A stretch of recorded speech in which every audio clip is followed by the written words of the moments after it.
I think we should do that. Frankly, we have a few new designees for the ex officio members who are joining us today for the first time.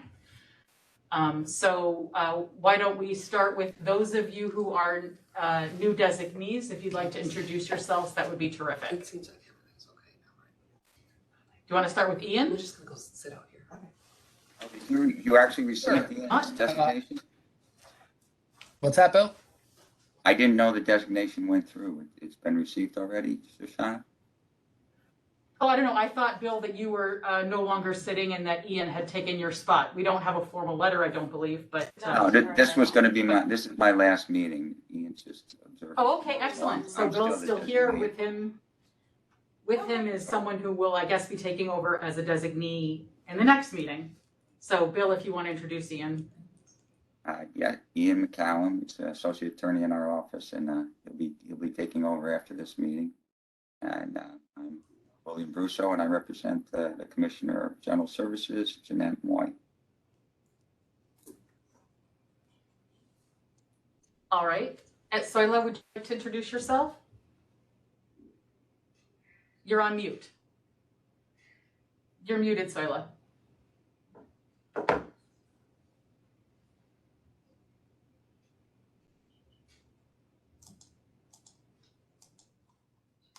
Can we unmute her, do you think, from here? Sorry, I'm just. Candace, you might have. In the meantime, how about Amanda DeSantis, who is the designee for the Lieutenant Governor? Morning, Amanda DeSantis. I'm coming in as the Deputy Chief of Staff for the Lieutenant Governor, and I'm looking forward to participating in this group going forward. Thank you. She's unmuted at mine. And Soila is unmuted. I can see that the mute button has been removed. So I think we can hear you now. So. Thank you, Pam. Can you hear me now? My apologies for that. Good morning, everyone. Good morning, Shoshana.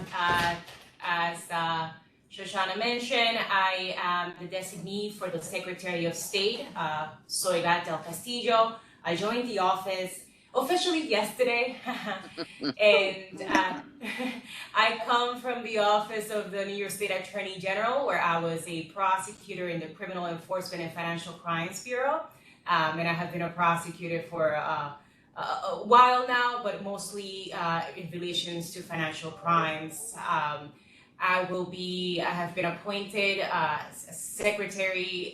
Deputy Secretary of Economic Opportunities, so I will be overseeing the portfolio that most of you probably knew, Vildat Mayuga, and it has to deal with the economic empowerment programs within the Department of State. So it's a pleasure to be here with you all. I'm newly minted to this community, so I look forward to listening in. And I already touched bases with Shoshana yesterday, but feel free to reach out to me if there's anything that has to be brought to the Secretary's attention. I'm happy to be here with you all. Thank you. Sorry, could you give us your name again, please? Soila del Castillo. You can spell that as Z as in zebra, O-I-L-A, del Castillo, D-E-L-C-A-S-T-I-L-L-O. Thank you. So, good morning, everybody. I think it looks like David has joined us as well. So we are a full complement. We do have a quorum, and if we want to begin the agenda, I would be happy to start that. The very first item on the agenda is a ministerial matter, and that is the potential approval of the minutes from the December 8th, 2021 meeting. And I wonder if I could have a motion to approve those minutes. Almost. A sec. Okay. But All right, do we have anyone? Oh, go ahead. Sorry. I think it would be helpful if we all introduced ourselves. That would be helpful for the new members. But let's finish the meeting minutes and come back to that. All right, do we have anyone who is opposed to the approval of these minutes? All right, hearing no objection, a unanimous motion to approve the minutes. The minutes are approved. And Franklin, would you like to introduce yourself? I'm happy to. I just think it'd be helpful to recap for all of us. I'm Franklin Stone. I live in New York City, in Brooklyn. I'm also a former prosecutor, a federal prosecutor, and was involved for many years on the board and as chair of the Civilian Complaint Review Board in New York City, among the many, many, many boards I've served on through my long career. I've been on this for 10 years, maybe. I don't know. I'm not sure.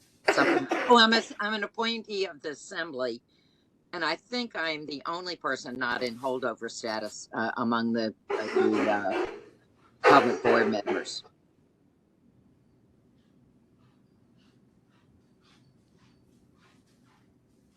Would anyone else like to introduce themselves? When I joined late, but everybody introduced them. I just think.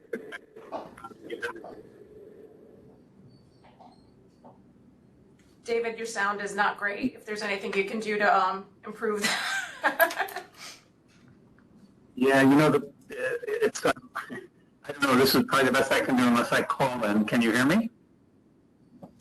Right now we can hear you. It's choppy. Okay. Sorry about that. I was just saying, I do think it'd be a good idea if we had everyone introduce themselves. And if that happened, I missed the very beginning, so I'm sorry if I missed that, but I'll introduce myself. I'm Dave Schultz. I'm a lawyer with Ballard's Bond, New York City. I also teach at Yale Law School. I run a clinic called the Media Freedom and Information Access Clinic, where we focus a lot on government transparency and government accountability issues. I've been a member of this committee since I don't know when. I was appointed by the first Governor Cuomo, and then was off briefly and reappointed by Governor Patterson. So I think in total I've probably been on maybe 25 years at this point. I think that the work of this committee is very important, and I'm really glad we have several new members, and I'm looking forward to moving forward with our new director and shaping the future of the committee. I'll go next. My name is Peter Grimm. I live in Troy, New York. I am the minority leader in the Rensselaer County Legislature, and I am a holdover designee from the governor's office, and I believe I've been serving for about 8 years.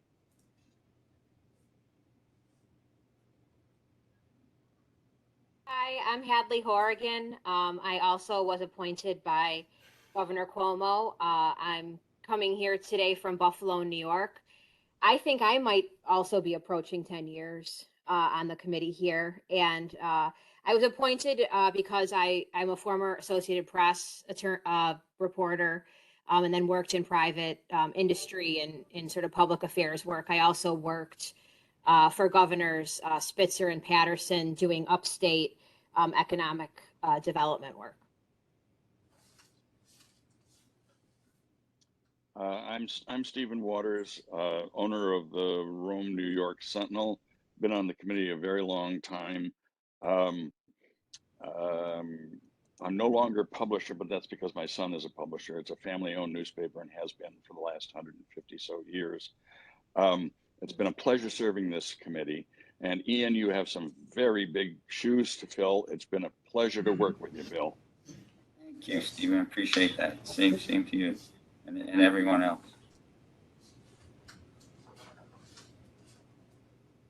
And I think I'm last, Joel Lombardi here, Deputy General Counsel for the state's Division of the Budget. I am the designee of Robert Mahica, the Budget Director. I've only been on now for coming on 4 years, maybe, almost. So welcome.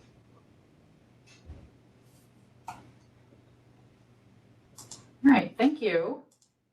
Did we miss anybody?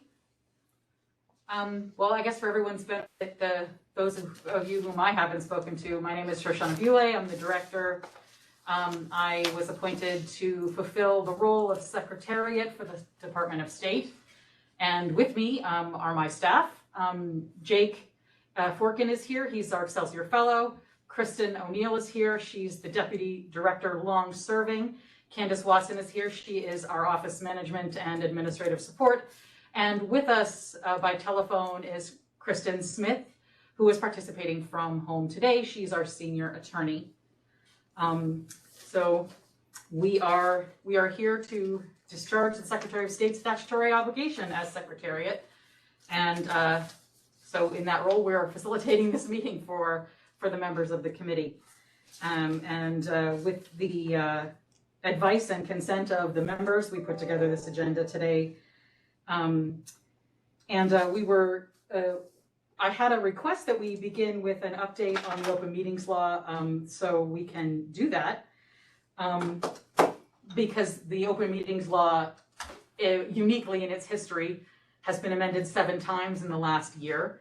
Most recently, by Chapter 56 of the Laws of 2022, a Q&A for which I circulated earlier in May, and an updated version of which is now posted and has been posted on our website, designed to help public bodies and the public understand the recent changes to the open meetings law having to do with video conferencing of meetings. Just a brief background. I know most of you are familiar with this because we actually did speak about it in terms of scheduling this meeting and how we all might participate in this meeting.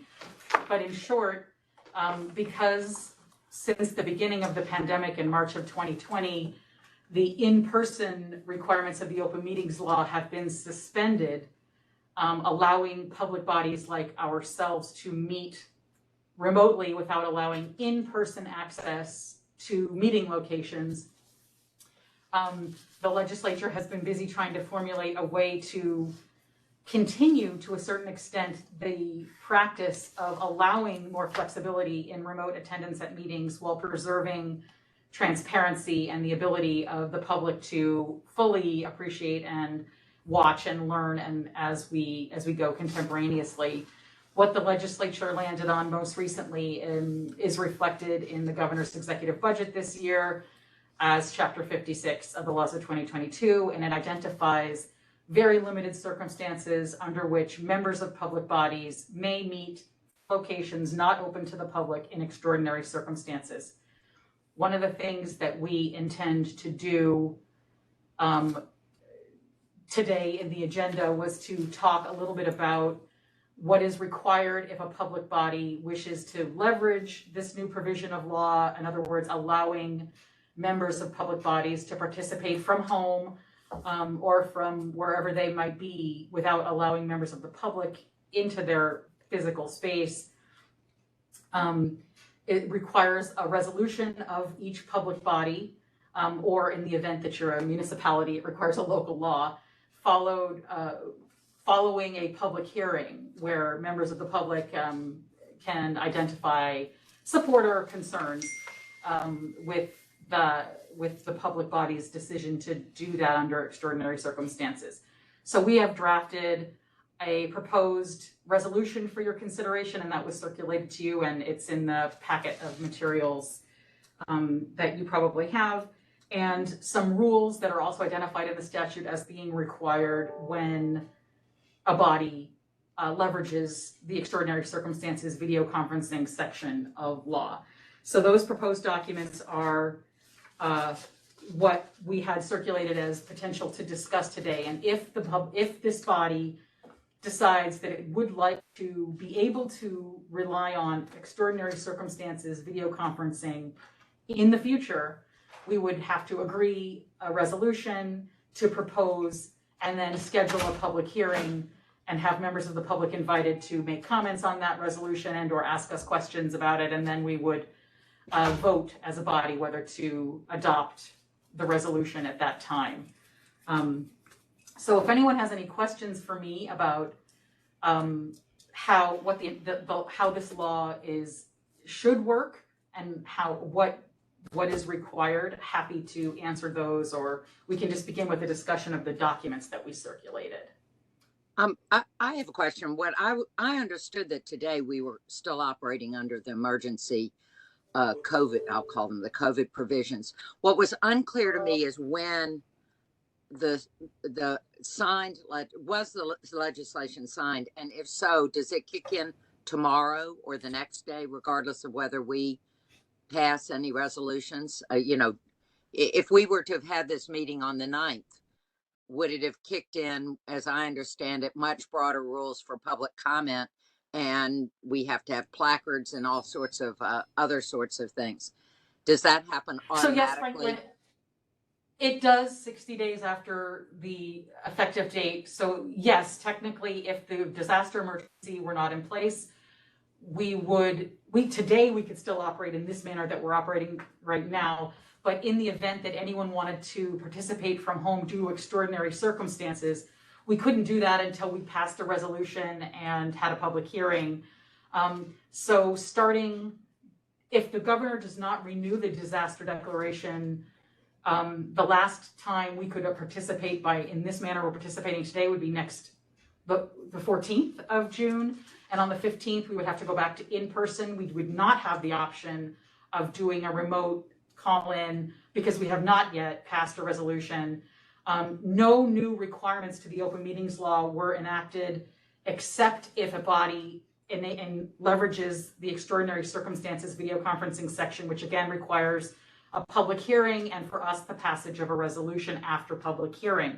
So again, if the governor does not extend the disaster declaration, our next meeting will be in person with no opportunity to be remote from a location that's non-public.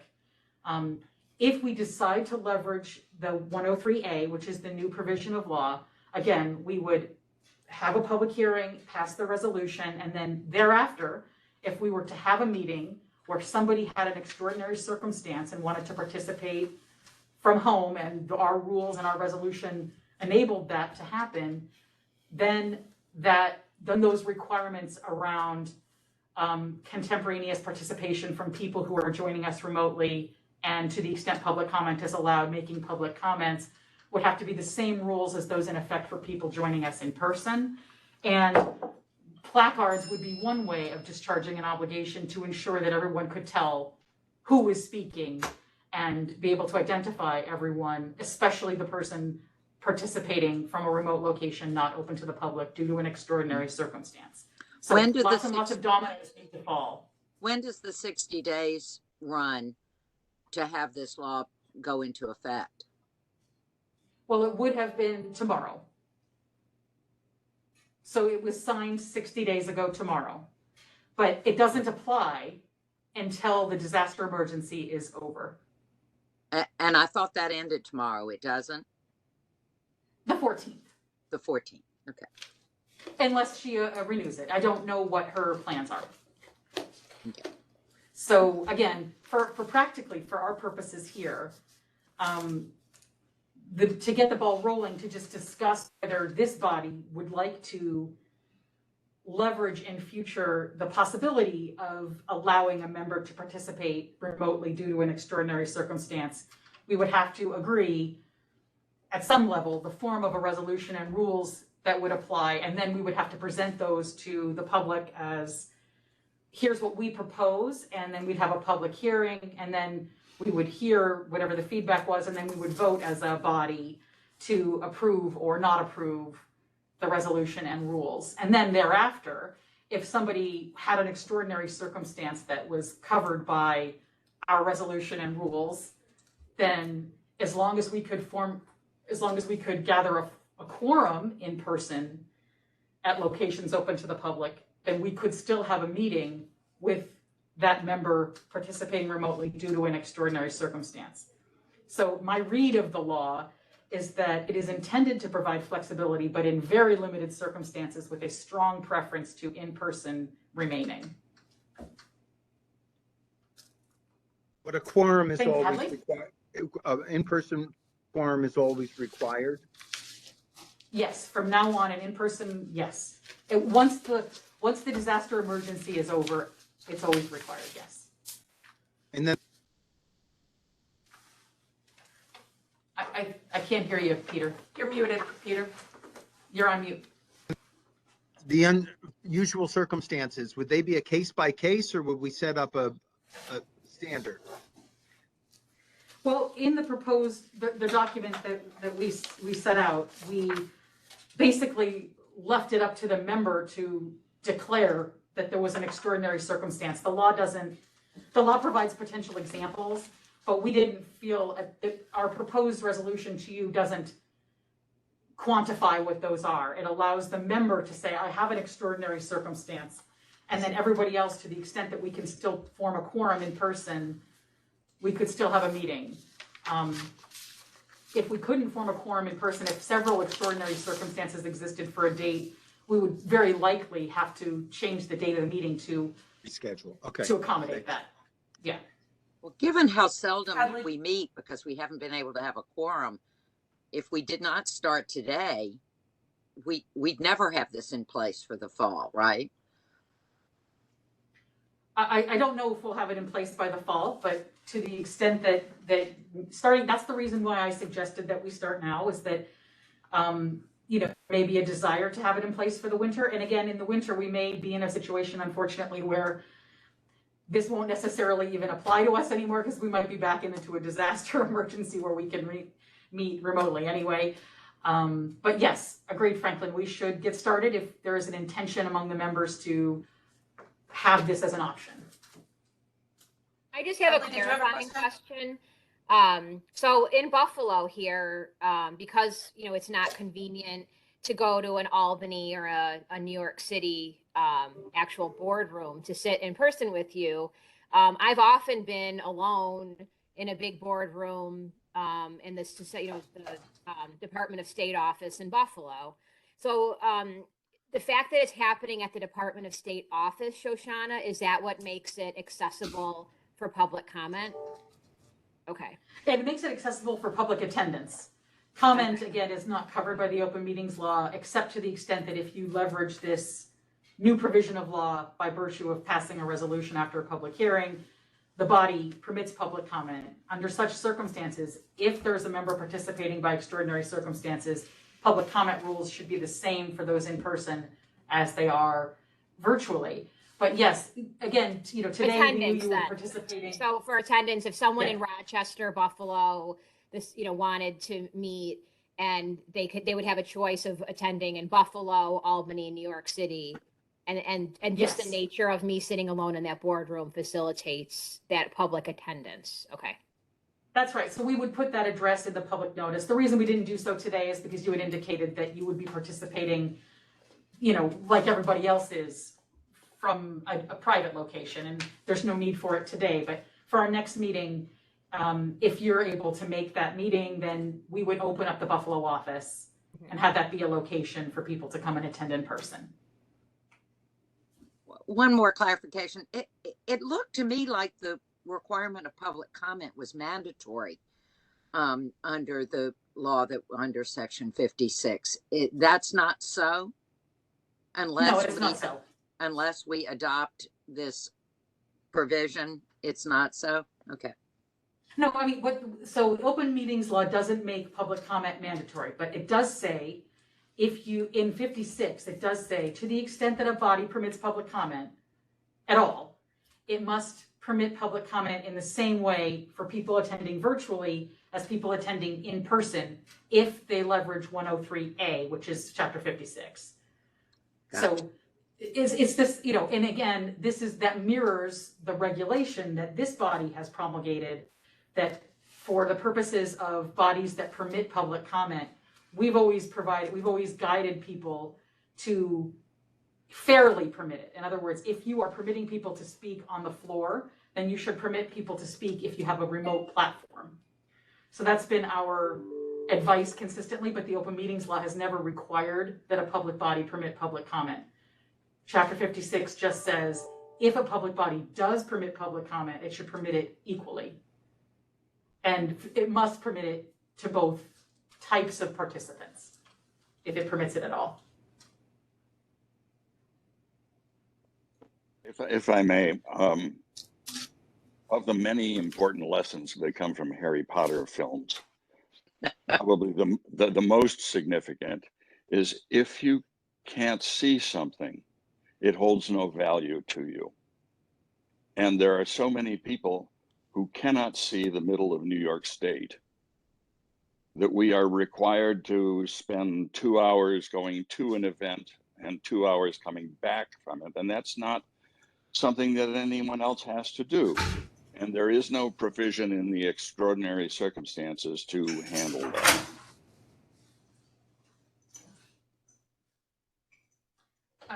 Like I said, this body could identify any extraordinary circumstance it wished.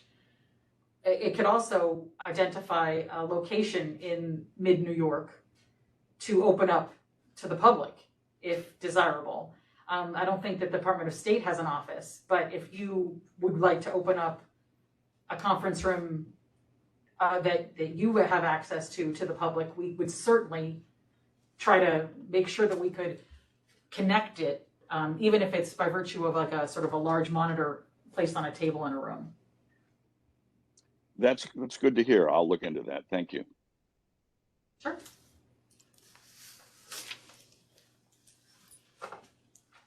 So again, the draft documents have been circulated, and we can go through them, or you guys can just, I don't know if anyone's necessarily prepared to discuss them. It sounds like maybe not, but happy to entertain discussion.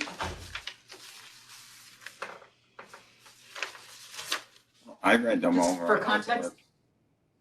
So I read them over. I thought they were comprehensive. I was okay with everything. Yeah, like I said, we tried to not limit our body very much. We tried to identify that this would be, given who we are, I think that the idea would be that we wouldn't improperly try to take advantage of the extraordinary circumstances provision, and we would leave it to our own discretion to identify that one of you as members, have an extraordinary circumstance.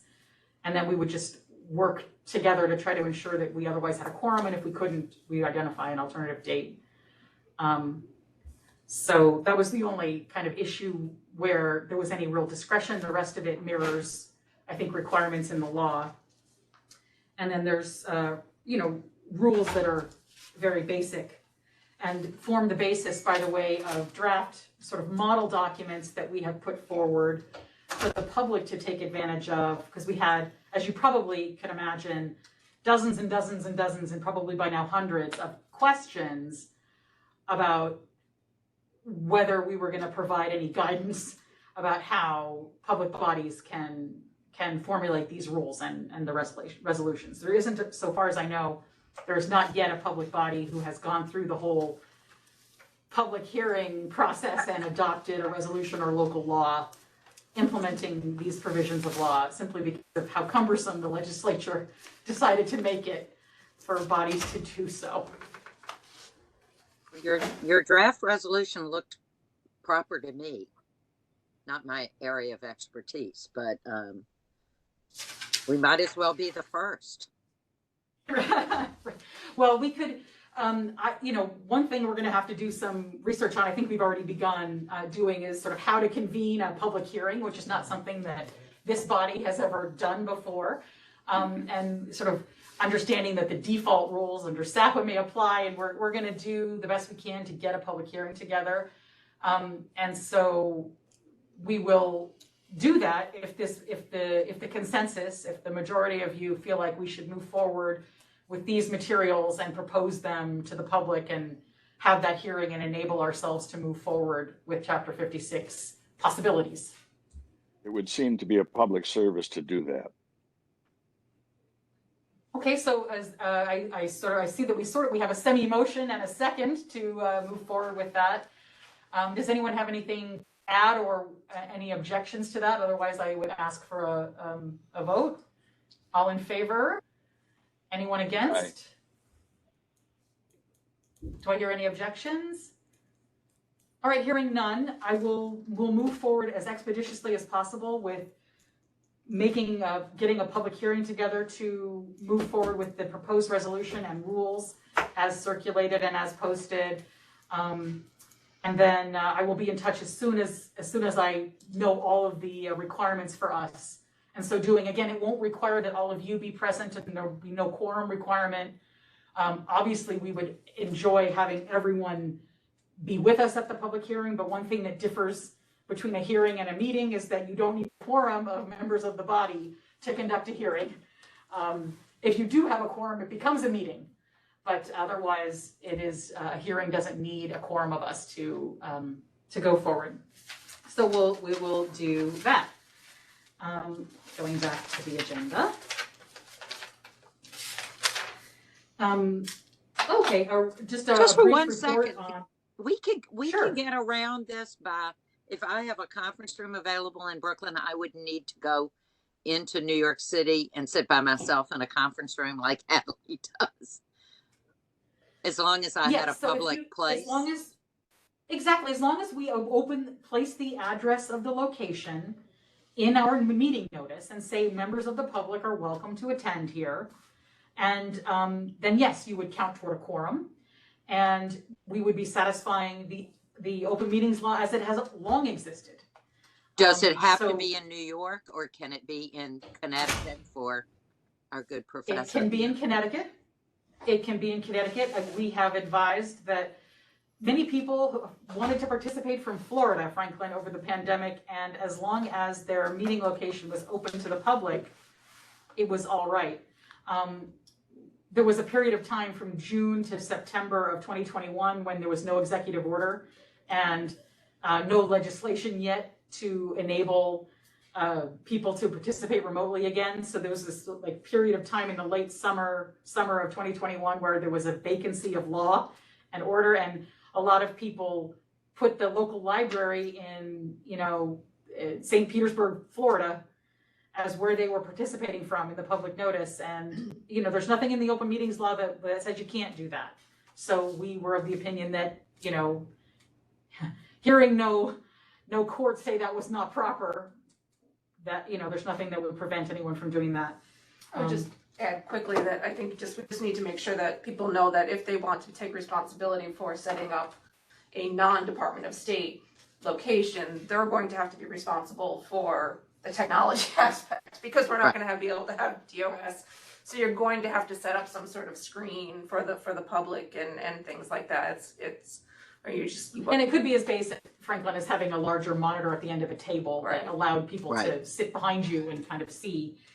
And under those circumstances, Franklin, just to finish the thought, if you were participating from a public location that was not a Department of State location, for example, in Brooklyn, we wouldn't need placards or other identifying information for everyone, because we wouldn't be triggering Chapter 56. Gotcha. Only when you trigger that law and have somebody participating from private, do those extra obligations kick in. Just for clarity, we're talking, when we say a public location,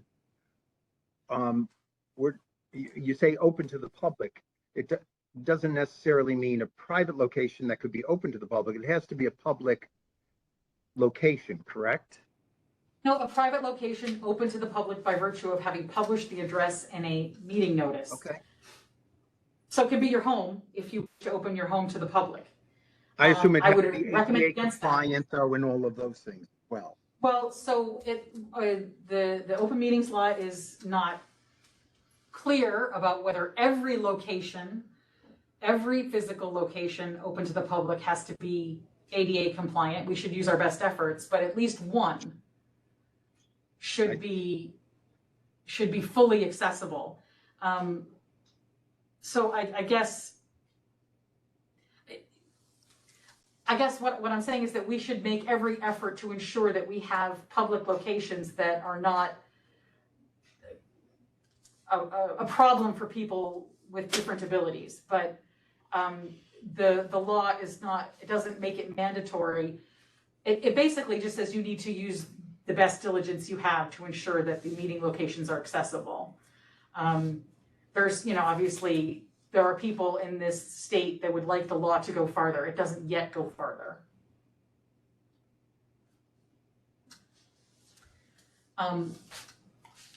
Any other sort of clarifications or comments on that part? I think I'm going to volunteer Ian's home to be opened up in the future. Excellent. Hope he has a large couch for everyone. Oh, no. Right, Ian? If you want to If set up I a screen in designate my Randolph backyard. Hill Road in Randolph, New Hampshire, I can assure you no one else will drive the 7 hours to get there. Yeah, and frankly, this was the issue we were having. There was somebody who called me who was participating from Iran and wanted to know if that meeting location needed to be in the public notice because he was there on some diplomatic, super secret basis. And I said, look, I don't know what a court would say, but I wouldn't put it in there if I were you. So I think we need to, there's a grain of salt that we need to take with all of these. And best efforts are what are required. Just to give you guys a brief report, since we last met on activities of the folks in this room, and we've had just about 1,100 phone calls associated with our various statutes of remit. We've had about 1,100 emails, same. We've had about 2,600 plus appeals filed and reviewed, done 30 virtual presentations and live presentations, many more live presentations happening.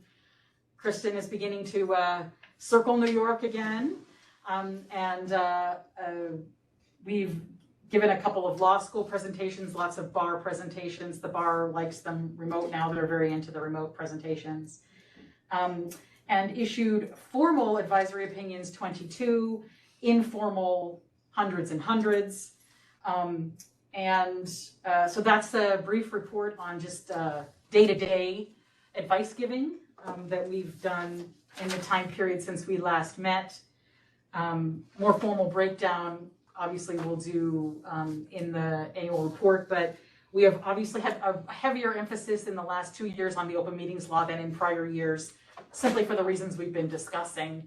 And because the law has changed a bunch of times over the last year in an unprecedented way.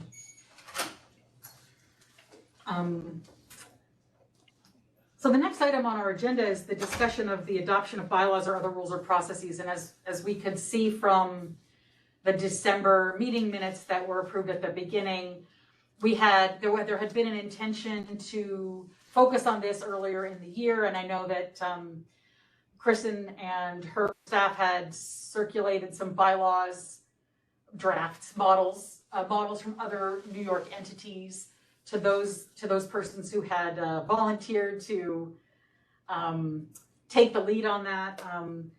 I don't think that process moved very far forward, but happy to hear from those folks on what was learned from a review of those bylaws and whether there's something that they want to report on from their review of those. Yeah, we didn't meet at all. I don't think there's really anything to report. I do think I need to be replaced on the subcommittee. Maybe we can get someone else. We also have a lot of vacancies.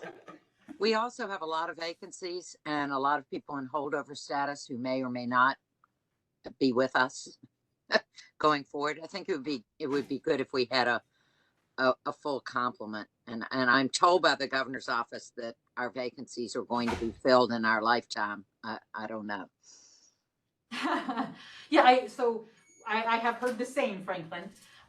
So to the extent that we are awaiting 2 designees of the governor, making us an 11-member body as intended, hopefully before the end of the year, we can continue to put this on the agenda. If anyone wants to have a reprise of what Kristen circulated in January, we're happy to send that out again for anyone to take a peek at and decide whether they want to join Franklin, David, and the outgoing Bill on that subcommittee. That, happy to take those feedback from people after they've maybe had an opportunity to take another look at what exists already and have a think about it. And so for the next item, I wanted to, David and I had a chance briefly to discuss the issue of algorithms, which I know he circulated around some information to members of the committee earlier this year, and it was placed on the agenda for that reason. And he and I had a brief conversation, and I know that he is looking forward to introducing that topic to us to talk more about and to get everyone's thoughts on. But you're on mute, so don't talk yet, David. Can you hear me okay now? Not great. You're very, very choppy. I sent a note to Candace. I think I should log out briefly and log back in. If you could send me an invite, though, to my Gmail. The problem is I'm logged in remotely through my law firm office, so I'm going through Citrix to get remote to you. So I see. Where the issue is. You're overdriving the microphone, like you're talking too close to it or the volume's turned up. It's really spotty. I agree that it's probably a Citrix. Can you sign in with voice? Can you get rid of the picture? Will that help? I'll try. Not that we don't want to look Alternatively, David, maybe if you mute yourself and maybe just make a phone call to the call-in number, maybe. Yeah. Yeah, and could that help?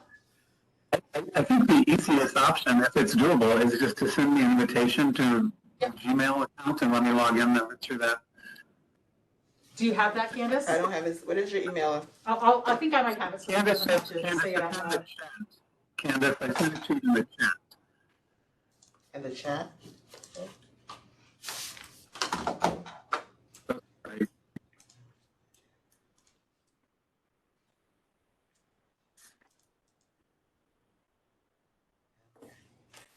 So I think she's located it. So she's going to send you a note, David, and perhaps remove Citrix from the equation. Yeah.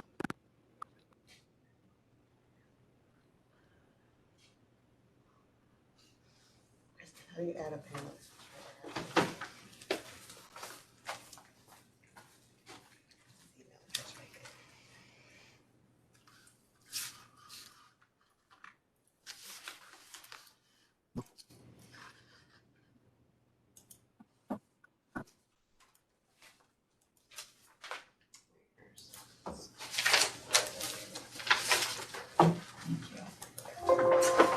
Yeah, I saw that.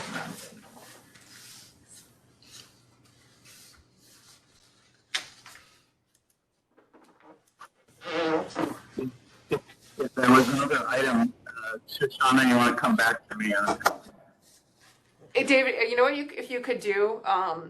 If you go to our website, join as an attendee, and then Candace and I can switch you over To make you a presenter. So if you just go to the opengovernment.ny.gov and pretend you're like any other member of the public, log on that way, and then we can convert you to a presenter once you've done that.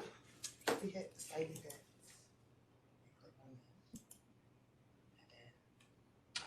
I don't see any way it won't let me. It looks like we're not unable to make to do something. So if David, if you could navigate to the webpage and find the link, it does have the attendee link. Yeah, it's just gonna send to people that are currently. All right, so let me just go back to this. So you can go ahead and leave the meeting, David, if you'd like, and rejoin it as an attendee, and we'll convert you. Okay, go ahead now. All right. Good luck.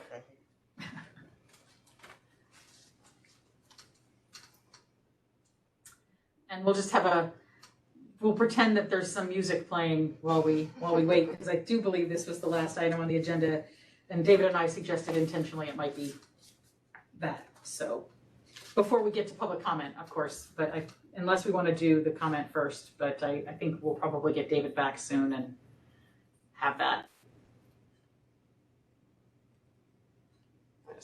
We're just keeping an eye on the list.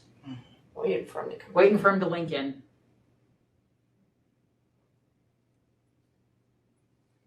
I just want to say David's audio has never been good. It's not just Agree. No, today. But I think maybe maybe it's because we're, this might be the issue that we've been having consistently. I think that the Citrix link might be what is causing the problem. But you're right, it is a persistent issue. I sometimes wonder if he is using two audio devices, you know, his computer and his phone or something. That often causes that kind of feedback. Let's see.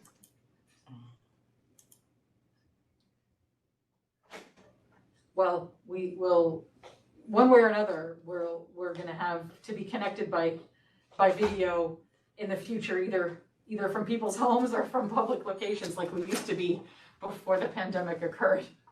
So we'll try to fix it. yeah. Not yet. This workaround with the local locations though is great. Yeah, I'm sorry I didn't raise that earlier, but it's certainly a very common practice. It has become a common practice, especially more so now over the last couple of years. But I mean, Brooklyn would be a perfectly acceptable location under any circumstances, as long as you're willing to do that. It's not that much trouble for me. It's not that much trouble for me to come in, but you know, to sit by myself in a conference room, and your technology is not great. I can say that. I mean, we have lots of Oh, no. You're echoing. We're all echoing now. Oh, you know what? Let me read your speech.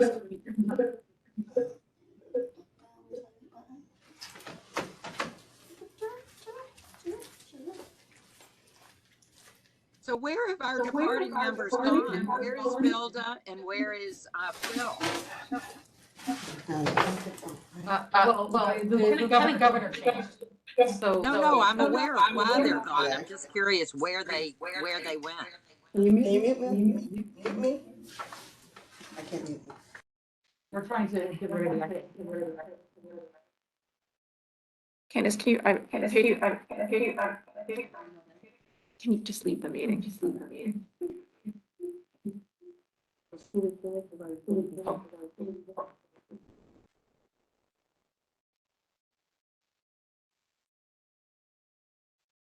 Oh, hold on. Yeah, that's good. Feedback loop.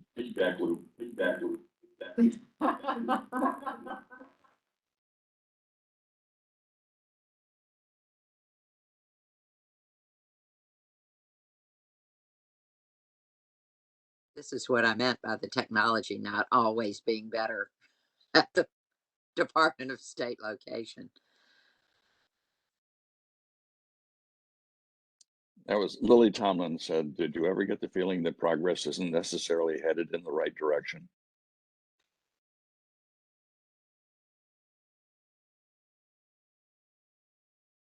Sounds like the loop is gone. You sound great, Dave. Yeah, it was totally, the issue was logging in remotely through my firm to get remotely to you. So sorry, I'm very sorry about that. I should have sorted that out beforehand. So tell us about algorithms. I don't know. Are we ready to go? Did we lose Bill? No. Oh, yes, Bill's not moving. There he is. I'm moving. Steve, you're moving. Okay. And do we still have our fearless leader? Shoshana, should I go ahead? Sounds like Shoshana's on mute. Can you hear me now? Yes. I can hear you. All right. So let me just begin, and particularly for the new member, and a reminder to us, it's one of the things I was hoping we could do, and why I was very interested in having this meeting early in the year was I was very encouraged by the new governor coming in and the renewed emphasis on transparency. It was like a breath of fresh air that she was focused on making sure that New York State government was transparent and accountable. And as we always used to say, when the Open Government Committee was created, we were on the kind of the cutting edge of things.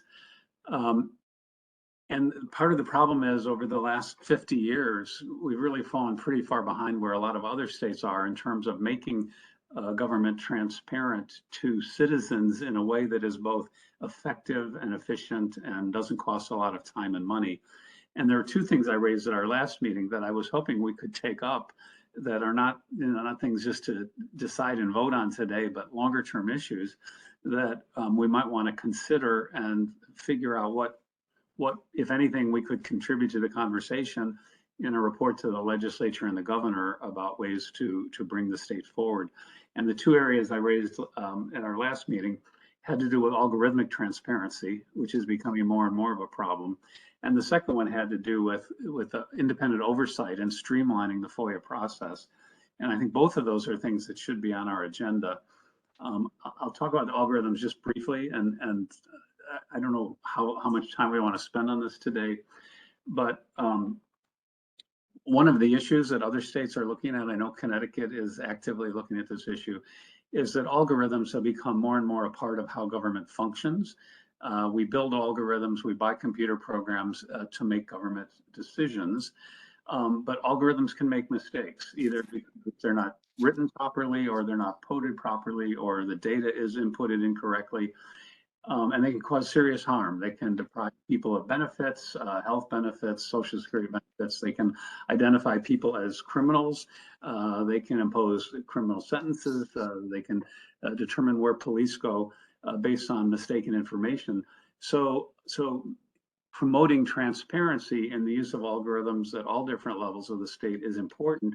And one of the things that we found at my clinic when we did a study of Connecticut's FOIA law, which is very similar to New York's, is that the current structure of FOIA is really inadequate to making available to citizens the data or the information they need to know if algorithms are working properly, or in some cases even to know if algorithms are used. And it's largely because the people who develop algorithms demand trade secret protection, and it's really impossible to evaluate if the algorithms are functioning as they're intended or doing what they're supposed to do.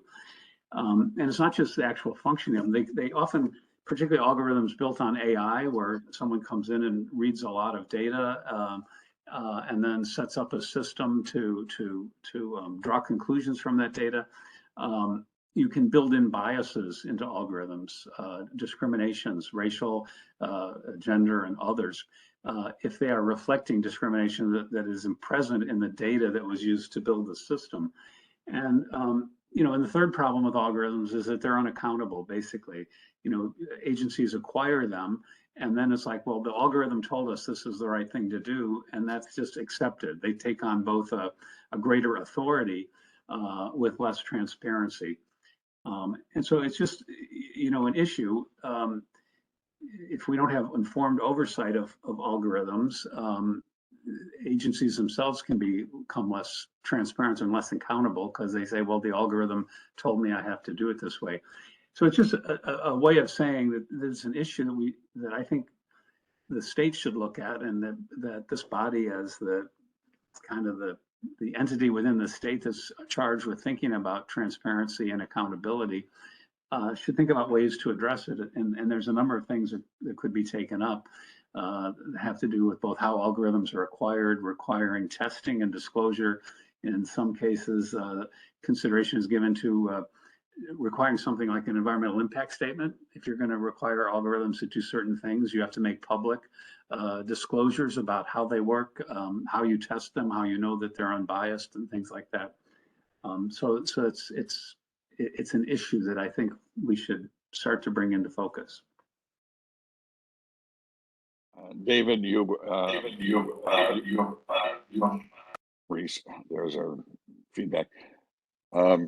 32 years ago, 1990, I wrote a paper on Newsroom describing New Year's 20 years hence. And one of the lines I used, whomever controls the indexes controls the world. And I think you're bang on the money. David, I wanted to quick comment and then ask for your, any information you can provide. I think that when you mentioned trade secret, and I think I spoke about this before we finished the report, last year's annual report. We didn't really have time to discuss it then, and I just sort of brought it up as something for maybe next year's report, was the reform, or maybe discussing the reform, maybe, of the trade secret protection provisions of the FOIL law. It's very, I came at it from an administrative perspective, right? Because it's very onerous, and not that I don't want to harm any vendors, right? It's not what I want to do. I don't want to diminish their market share, marketplace, control of their IP, whatever. But I sort of gave some examples at the time about how they're overly broad. So I think that, just in my opinion, I think that will be the biggest hurdle, right? Because they have a very strong financial interest, obviously, and I don't blame them for that. Good for them.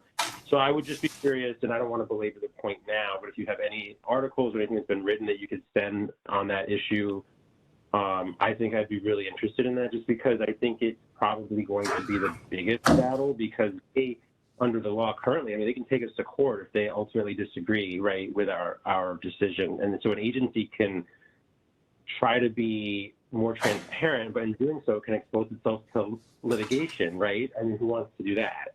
So anyway, those are just my thoughts. Yeah, there are some things I'll try to see if I can find a few that would be useful.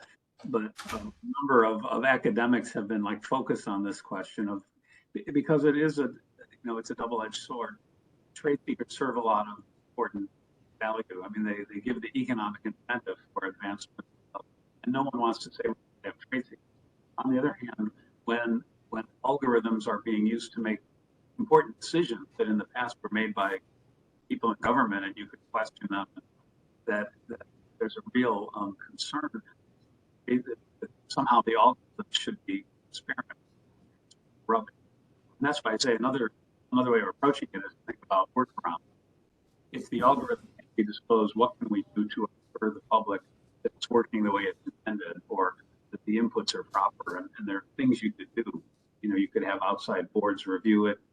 You could require on one of the things that's being considered at the federal level, kind of a board that would certain types of algorithms, you'd have to, sort of like the FDA, you'd have an independent board of experts who would then have some of this with secret.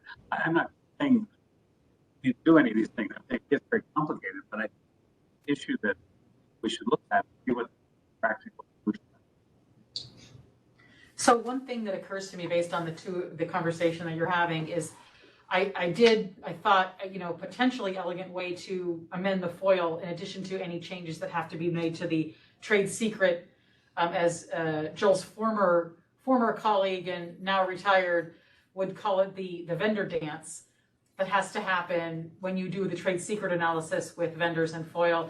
Is that an idea of some kind of a proactive disclosure requirement surrounding the inputs, or the types of data that will be used and the verification processes that will be used prior to the building of or execution of the algorithm against that pool of data to make those decisions? But one further thing occurs to me, and that is, to the extent that these decisions made algorithmically potentially deprive people of due process, that kind of, and I think you and I touched on this yesterday when we were speaking, David, that kind of touch point, the constitutional due process touch point, has to be dealt with through other statutory mechanisms, I would imagine, as well. So whatever recommendations that this body might make, we would be able to get somebody potentially half there with respect to knowledge.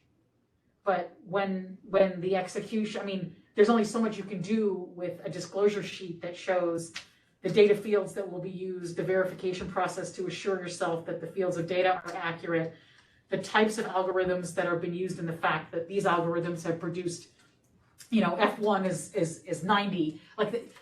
Before you get to the recall and all of those technical points that one might have to disclose when you use an algorithm to mine for data, there would be even a 10% and 9%, a 2% rate of error is still going to trigger somebody's due process concerns.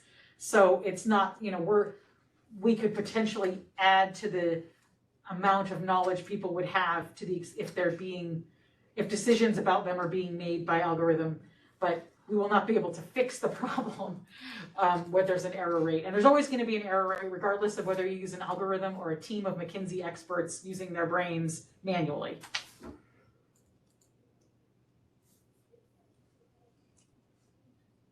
So those were my reactions to that.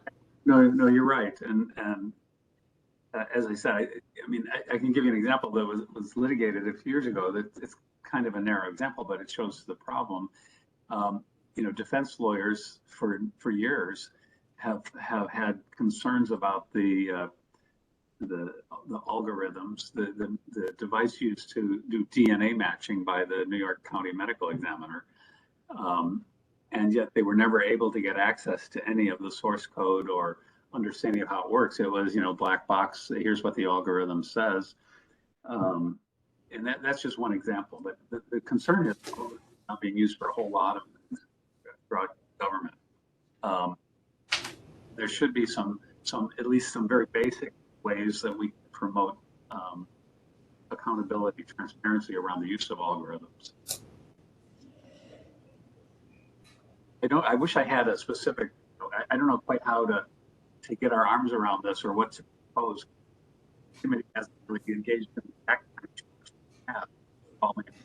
10 years ago, we had it wasn't exactly a formal hearing, but we had a meeting and we had representatives from the news industry and the union, the corrections officers union, and presenting both sides of the problems that follow with Section 50A that contribute to the report. Might be to have another meeting in the fall. I think some people with some sort of proposal like put for us about things to consider, or maybe as simple as flagging this issue to putting into our report some very concrete issues and problems created by algorithms, lack of transparency with algorithms, and encourage the legislature to issue up, fact-finding capacity. It's not politically the most people would look to the government members of this. Like, it is my understanding that Governor Hochul, the extent that she's still governor next year, is very committed to making this transparent.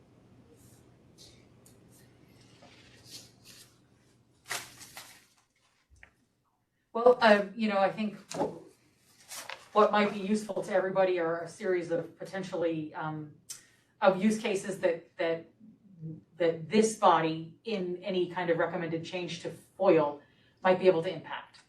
That would be like, an idea to give the legislature, the governor's office, concrete examples of ways in which amendments to FOIL could help unravel the Gordian knot. So you and I were sort of spitballing this yesterday, David. Like we talked about a potential couple of use cases, but anyone on the call who, and in the meeting here, who has some ideas about use cases that might be affected by a change to FOIL, welcome them. Obviously you don't have to say it now, but if you think of it, and then we can make it a subject of general discussion in our next meeting on how we might make a recommendation that would be meaningful to resolving use cases that present themselves. Yeah, maybe I'd be happy to work with you, Shoshana, to see if we can put together some materials to consider at the next meeting. Sure. Yeah. Like I said, I was struggling for those use cases yesterday, but if I think more about it, perhaps the two of us can come up with some. And anyone else, obviously invited. Send your use cases so that we can attack them with changes to FOIL. It would seem to me that we're interested in validation of the process. We're interested in having a query trail so that you can go back and check, and that's reproducibility of the outcome based on the input. Sure. I mean, that, crafting language or, amendment language around that would be, challenging. We would be happy to, we'll take cracks at it, but yes, I think that, some kind of proactive disclosure along the lines that David initially was suggesting and that you're following on there is a potential way to go if we were to make a recommendation on making a change to address this. What I would consider right now to be, potential problem because, my knowledge is old, but as far as I'm aware, there's not a tremendous amount in the state government of algorithmic prediction happening right now. But that's not to say that that's not the wave of the future. Sure it is. Yeah. I'll leave that for the ex officio members to talk amongst themselves about. So, the go other, ahead. sorry, I was going to say the other issue I had raised in our last meeting had to do with streamlining the review process, making it cheaper and easier and more effective. And I guess I would like to keep that on the table. I don't want to bite off more than we can chew, but one of the issues with the current FOIL, which is the same system they use in the federal government too, it's not unique at all, but we have a system where you ask the agency for records and they make a determination, and you have a right to get an administrative review, but it's always done by the same agency. And then if you don't like that, you have to go to court, which typically requires a lawyer. People don't do it; it gets burdensome. And what's being done in some states is finding ways to streamline that so that ordinary citizens have a more effective and quicker process than going to court to get an independent look at this.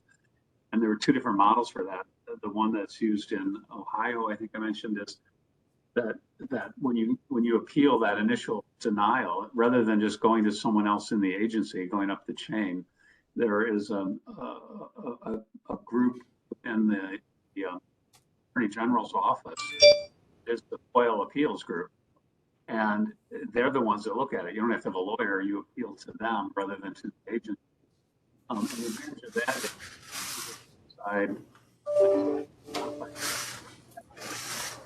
you can get some uniformity that maybe doesn't exist today, and it's quicker and cheaper than to write a code. So that's one model that I think is worth considering. That we might adopt here.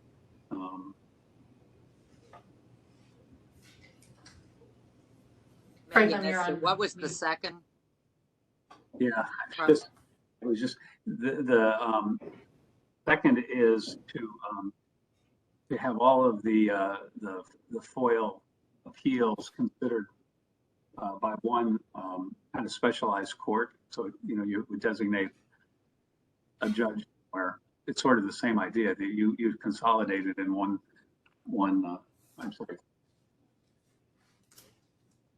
There's very variations on that. The one is to have a single judge. The other that is to do something like they do in Connecticut, and I think in Michigan now, which is to have a mission.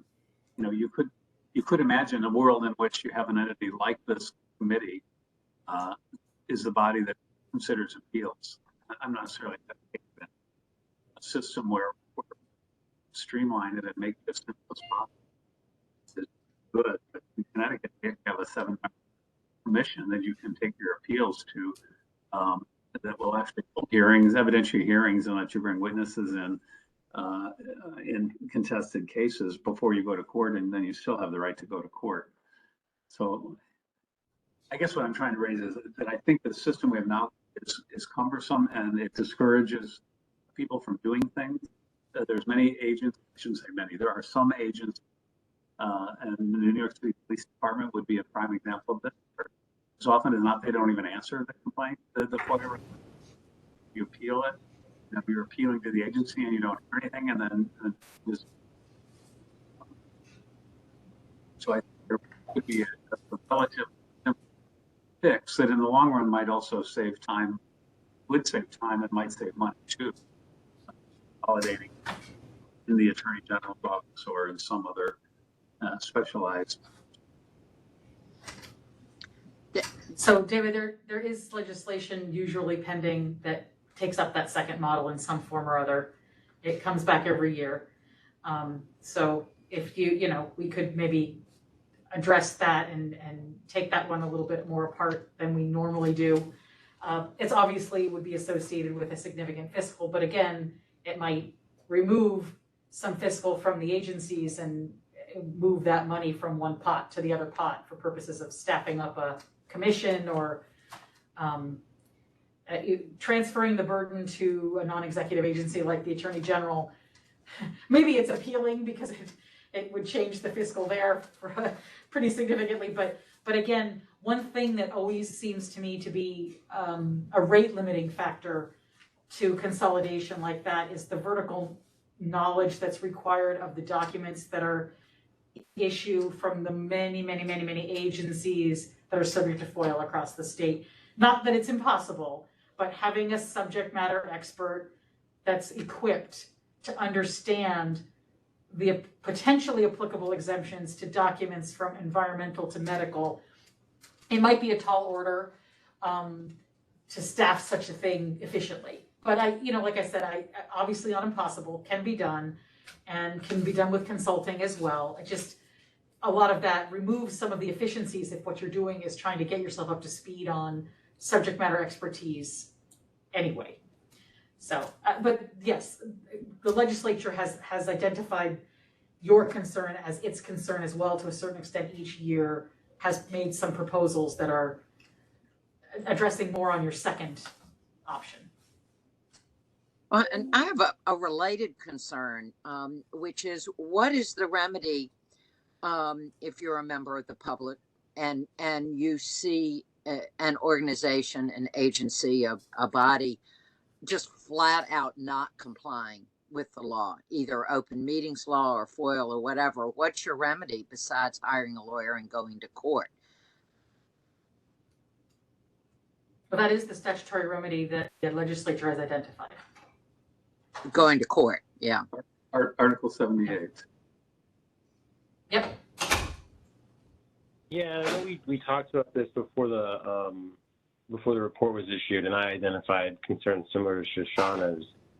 And I think a lot of it has to do with the depth of knowledge as well, because I work for an agency that handles the entire enterprise. So my concern is very much that, as well as, having the attorney-client privilege preserved and not inadvertently waived, which is a huge concern as well, because we deal with so many lawyers. I mean, we will have requests where there's hundreds of attorneys' names on our responsive documents, and the complexity of some of our responses, which actually kind of dovetails into something Shoshana and I wanted to talk about real quick. And I didn't know, I think that the training materials that Coop does are really good, but I was wondering if maybe we could do, and this is just a food for thought, some outreach to renew maybe some training for some of the news organizations that are frequent flyers, especially at least for my agency, and some of the public interest groups. And I say that because we continuously receive both incredibly well-written, like very easy to understand requests from very sophisticated parties that we can reply and respond to very quickly within weeks with exactly what they need. And I'm really happy when that happens because it makes my job easier. But we also get requests from very sophisticated parties that I would say are overly broad. And sometimes we push back. And sometimes when we push back, we're accused of not wanting to be transparent, when the reverse is really true, because if I run the search terms they want me to, I'm going to get probably a number of results that exceeds my technical capacity to actually even download, which has been the case. And then it becomes a 9 to 12 month affair where I have to weed through so many documents for fear that we're going to get sued. And then we end up producing documents and nothing happens, right? It's like, then we might get a snarky email back that says, well, you didn't send me what I wanted. Oh, okay, well, we're trying. So I was wondering if, what our record is on training people that are, sort of like I said, ostensibly sophisticated parties, but seem to be missing the mark in some cases. And if we get a lot of requests from news organizations or from the public interest groups that make a lot of those requests, of at least of the division anyway, in my experience. So Joel, that's a good question. I actually recently spoke to the editors of Gannett, USA Today, Low HUD. At their request, I did a kind of editorial room meet and greet and answer questions. The ostensible topic was open meetings law, but it was very far ranging and everybody's questions were focused on FOIL. So what we ended up zeroing in on was the obligation to reasonably describe, the FOILer's obligation to reasonably describe, and then the agency's obligation to work with the FOIL requester to identify.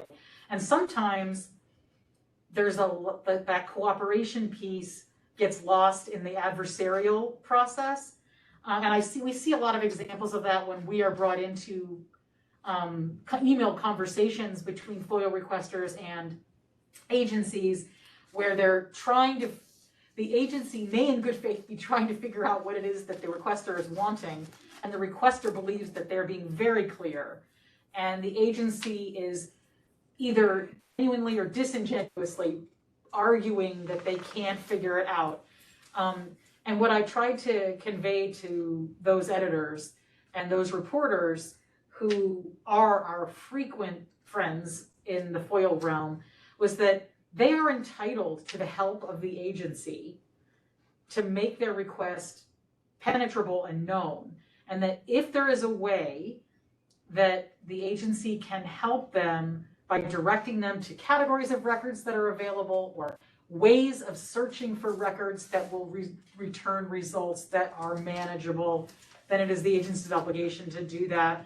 And I actually think I got through to some of them. There was sort of an aha moment with one reporter at least who didn't understand that they could have a relationship with the agency and kind of make nice with the agency to a certain extent to get what they were looking for, because I think what his MO had been to make a request, they would say it's not reasonably described, and he would just appeal. And then be at be just at a sort of a standoff right away. And I gave him 3 or 4 suggestions for how to zero in on the records, because he was able to tell me orally what it is that he wanted. And I said, well, it sounds like they probably are going to be able to do that. Could you write that down or tell them, this is what I want? And then maybe there'll be more of a meeting of the minds. So part of it is training, part of it is relationship building, and sort of getting over your kind of adversarial energy, which there's a lot of. And for good reason. I think historically there's been a lot of stonewalling and, I think it's time for a reset. I think as David mentioned, he was sort of encouraged by the tone of transparency, at least among state agencies. Local agencies legal harder because they're not usually run, FOIL offices in the localities are not usually managed by attorneys or people with any training, legal training, so they are scared because it's a toothpaste analogy. Once you squeeze that tube, it's out and it's hard to get that stuff back in if you make a mistake. So, but yes, training, and we do a significant amount of training, and it's open to everybody.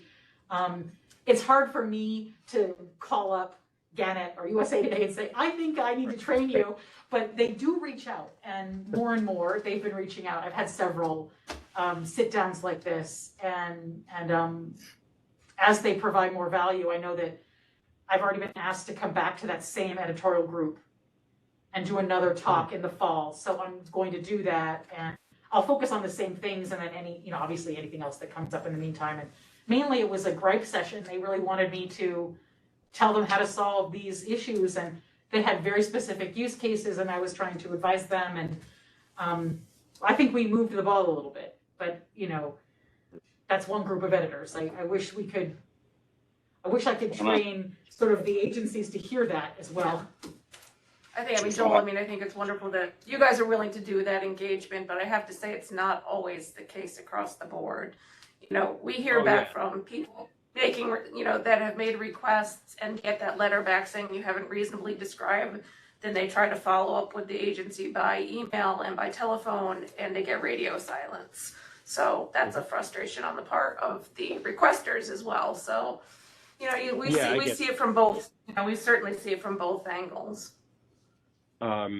Yeah, so I mean, I think that that's actually a good point. I'm glad I brought it up, because if anybody's listening from the outside, I think I'm glad you mentioned that story, Shoshana. I think that's great. Yeah, and I think that you're right. I mean, there's definitely, I think that the agencies will get a little cagey, right? Because they're just afraid of being sued, because we're so used to being threatened with it on a pretty much weekly basis by the news organizations, sometimes. So it's sort of like, you immediately recoil and you're like, I will only talk to you in writing, and I will, you know what I mean? Those things. So I think it's good to create those relationships if it's possible. Yeah, it's not a very common issue for me, but it is one that, it's funny because I have the requesters that are really helpful and that I can actually work with take about 10% of my time, but they get so much information and data out of me. But the ones that we can't really, or have a much more adversarial relationship with, I don't want, take up most of our time because of, broad requests and such, but we don't end up getting them a lot of data because we don't really know what they want, and there's just that lack of communication. So I'm still trying to bridge it, but I'll report any success stories if I have them, which, we tried to bridge that partially by posting our logs. I think I talked to you about last week, so everything's on our website now. I mean, you can go and look of everything that's requested for the last 5 years, and we haven't received a single request for any of that data at all. It's been up there for a while now, so, I don't know, but thank you very much. Shoshana, I like the way that you phrase that. I think it's worth noting that just the same way there is a tactic of lawfare, there is a tactic of newsfare, and the question is how to disarm that. And with some organizations, what I've done is to go in to them and say, look, I have no position on this issue, but what I want to do is act as a scribe to help you get your very best argument or very best piece of information into a form where it can be easily submitted. And it's surprising when that's worked. It's been very productive when it's worked. Yeah, not everybody can find someone who can do that for them, and that's among the challenges we have. And I think people dig in and get more and more frustrated on both sides of the table, and then you really have just nothing good. And that those are the people, whom we most often hear from. So, we get those examples quite frequently. But again, Joel can give us good information there about how there are plenty of people and plenty of instances where things sort of work as intended. So the idea would be to grease as many wheels as we can so that more of it works as intended.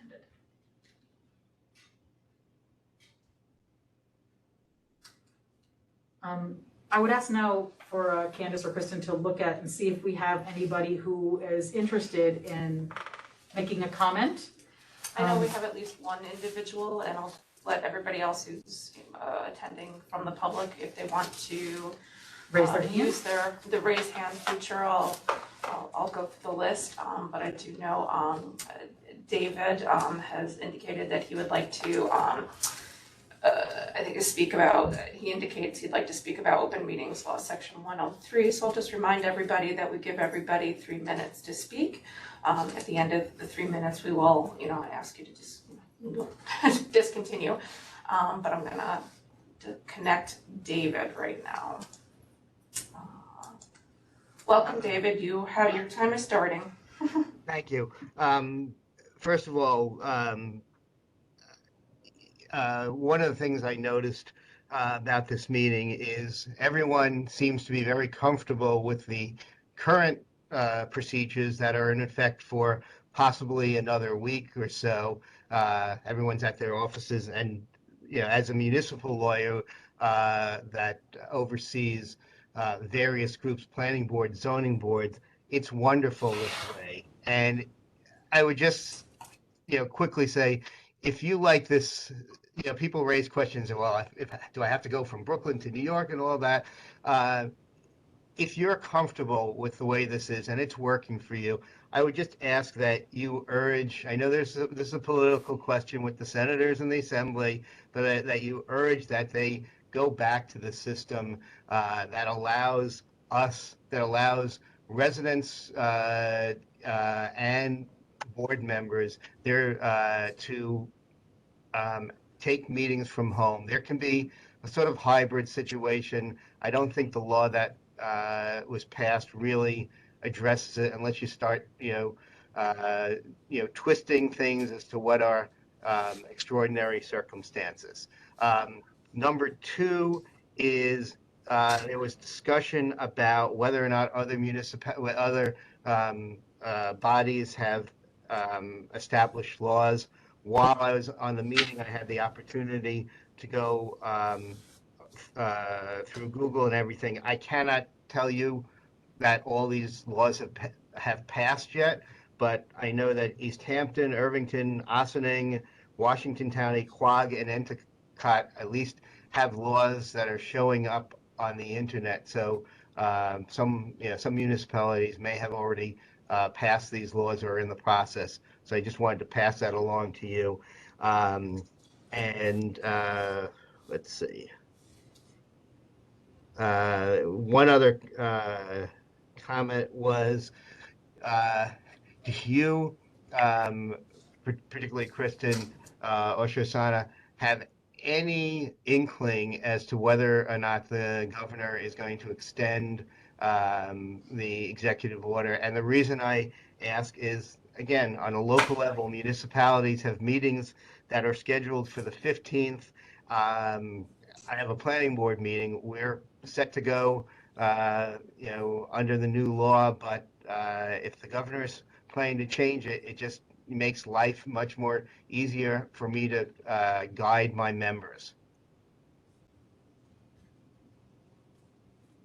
I guess I don't have any information. I'm sorry to cut into your time. I guess I don't. No, I'm done. I'm done.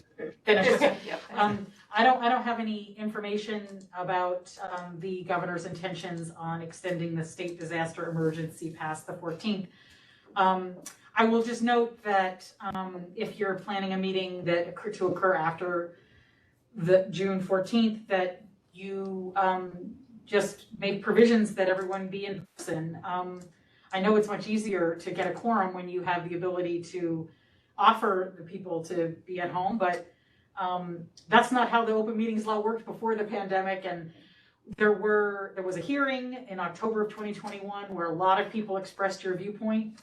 There was an opportunity for law to be discussed in January, and it wasn't changed. And there was an opportunity in the budget to make provision for extending the use of remote meetings, and it really wasn't, except in this very limited way. So it sounds to me like there's not really an appetite at the legislative level and even at the gubernatorial level to expand the use of remote video conference meetings where people can join from locations not open to the public. There's just not a big appetite for it. And people who want that changed are going to need to really lobby their representatives and potentially send letters to the administration, because we did, as a body, make a recommendation that it be extended in our annual report, and that invitation was declined. So we'll do what we can as a body to give the experience of the body and the experience of the people who contact us, such as yourself. But really, I'm going to have to pass the ball to you and your colleagues who have seen the benefit of the meetings as they have been, going on, to explain the tender spots away from the legislature. They seem to really be concerned with potential lack of transparency associated with members of public bodies not being in the same public location with their constituents. Is there anybody else out there who wants to make a comment? It doesn't appear that I have. I'm trying to figure out. Sorry, I don't see any other hands up, so I'm just checking, making sure that I'm not missing anything in chat where anyone has entered something into chat saying that they would like. I don't see anything there, and I do believe that I don't think we have anyone else that is asking to speak. So. Okay. And then I would ask the members if there is any other or new business that anyone wants to raise that we haven't yet discussed. Franklin. Well, this is not a business per se, but our next meeting. Can Sure. you move forward with the public hearing? I realize this is uncharted territory, but can we move forward with the public hearing expeditiously? Is there any reason why we would not want to do that? I sort of think there's some advantage to us being the, cutting edge of this. Yeah, no, absolutely. We are, and I hope I'll try to reassert. I'm going to do as quickly as I can, make sure that we have everything, all our ducks in a row to have that. And again, I won't need to get a quorum of you, so I can potentially avoid people's summer crisscrosses of not being around. So I will try to schedule that as soon as I can. I know that people seated around this table have been hard at work trying to figure out, make sure that we have everything we need for a public hearing, and I've looked at all the requirements that we would need to discharge, and we'll do that. I was just waiting to discuss with y'all the documents that are going to be an issue. Now that we have a general agreement that we'll move forward with these things, we'll do it as quickly as we can. And then when we next meet, we will hopefully be able to vote. After having had that public meeting, public hearing, we'll be able to vote to adopt or not the resolution and rules. And if we want to, go ahead, Franklin. Did you want to say something? No, well, I just had a question. If we're not attending as board members, if we're attending as attendees at the public hearing, can we sign in remotely to hear the discussion? Absolutely. We will have, my understanding of how we'll handle this public hearing is that we'll hear from people and not necessarily have an interactive process amongst ourselves, but we'll hear from people, and then based on those data, we'll discuss it at our next public meeting and have a vote based on those pieces of feedback and your personal views. Kristen, do you have something to offer? Sorry, I just want to apologize. I missed Mr. Wolff. Oh, okay. I'd like to speak. The hand is like black on black. Okay, that's no problem. We can reopen it for public comment now, and we'll have Mr. Wolff join us, and then we'll talk about our next meeting after that. All right. Sorry about that, Paul. The hand appears on the screen as black and black, and my old eyes didn't see it. Thank you for sending it through the chat function. My name is Paul Wolff. I serve as president of the New York Coalition for Open Government. Just had a few quick comments to make. Compliments to the staff for the updates that have been posted online regarding the changes in the open meetings law. I think they've been well done. They've been very helpful. I like the question and answer format. I refer to them often, and I've sent many people to the site to view the information as well. So thank you for that. I just happened to find out about this meeting pure by happenstance, just by being on the website looking at things. It would be helpful if there's some way to sign up. I know a lot of municipalities have a notify me link where you can put in your email address and you will be notified about a meeting upcoming or news and events. So it'd be great if the committee could create something like that so people can be notified of when your meetings are happening. I think I heard correctly that since December, there's been 22 formal opinions issued. It would be great if those could be, just as each one comes out, seems to be like once a week or so, if they could be posted on the website under the news category. It would just be of interest to me and others just to see what the new opinions are and what's going on. Let's see, what else?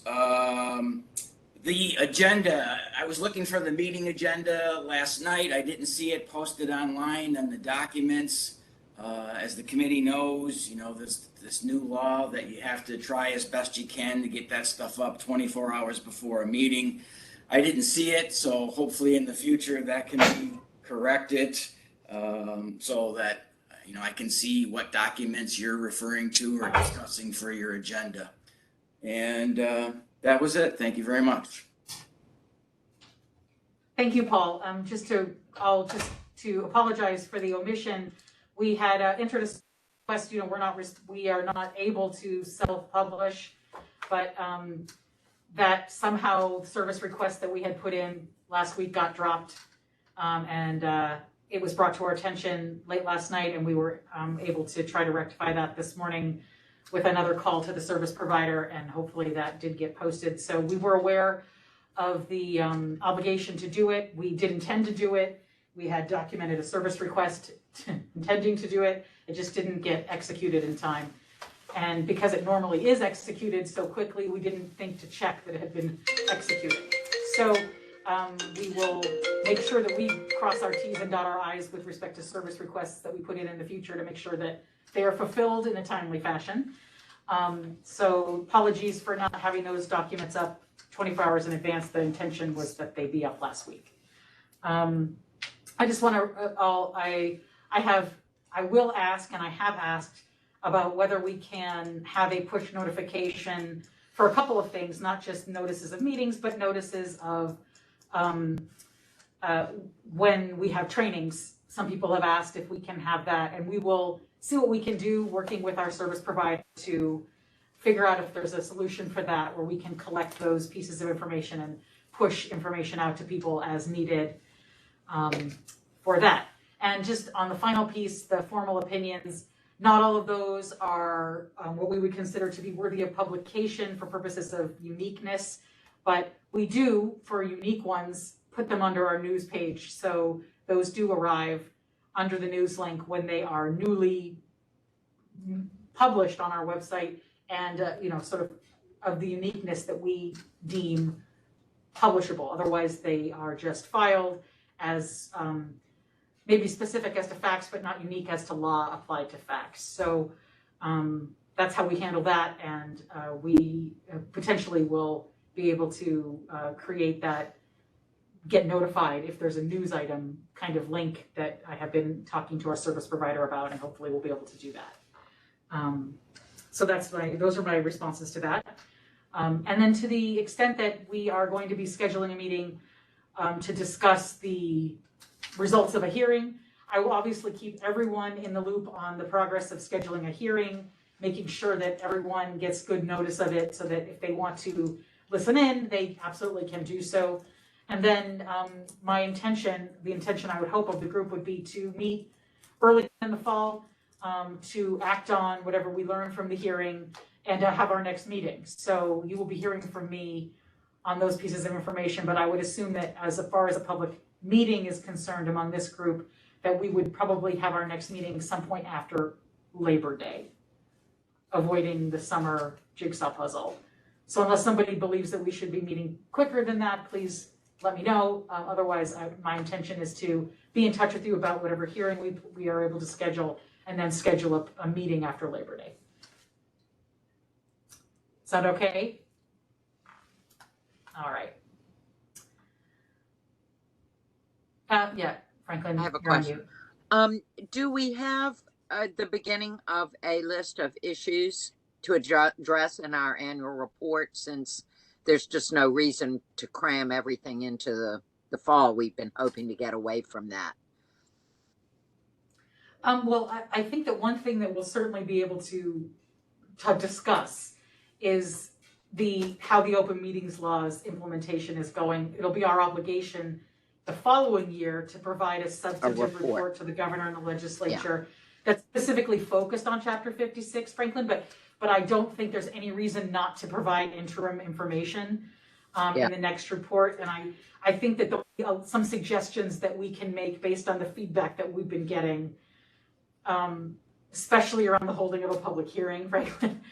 Every library board now has to hold a public hearing if they want to take advantage of this new law, and that's a tall order for many. So we've been hearing that feedback already, and so we'll definitely be able to summarize that early on in the fall as we have more experience hearing from folks on that. And again, I think we'll want to report on whatever local laws that we can find, and we'll do a pretty comprehensive search for such stuff and be able to report on all of that as well. That's certainly one area.